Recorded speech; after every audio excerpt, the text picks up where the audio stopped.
மணிச் செய்திகள் வழங்குபவர்கள் ஆச்சி மசாலா. இணைந்து வழங்குபவர்கள் அரசன் சோ.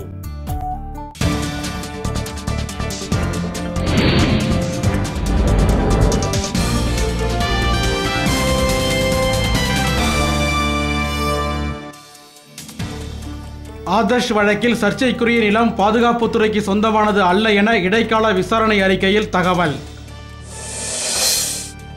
நில மோசடி வழக்கில் முன் பிணை கேட்டு கர்நாடக முன்னாள் முதலமைச்சர் குமாரசாமி நீதிமன்றத்தில் மனு.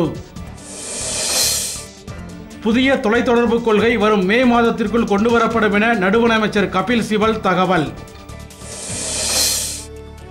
எல்லைப் பகுதியில் 14 புதிய தொடர்வண்டி திட்டங்களுக்கு அனுமதி கோரி பாதுகாப்புத்துறை அமைச்சரகம் கோரிக்கை. மும்பை தாக்குதலை முன்கூட்டியே அறிந்திருந்தும் அமெரிக்க அதிகாரிகள் நடவடிக்கை எடுக்கவில்லை என ஹெட்லி மனைவி புகார். மம்தா பானர்ஜி குறித்த கேள்விப்படங்களை அகற்ற வேண்டுமென சமூக வலைதளங்களுக்கு மேற்கு வங்க புலனாய்வுத்துறை ஆணை. 5000 கிலோமீட்டர் வரை சென்று தாக்கும் அக்னி 5 ஏவுகணை நாளை ஆய்வு செய்யப்படும் என தகவல். வீட்டுமனை பட்டா உள்ளிட்ட கோரிக்கைகளை வலியுறுத்தி திருவள்ளூர் மாவட்ட ஆட்சியர் அலுவலகம் முற்றுகை. ஆஸ்திரேலியாவில் சக்தி வாய்ந்த நில அதிர்வுகள் ஏற்பட்டதாக வெளியான தகவலால் பதற்றம்.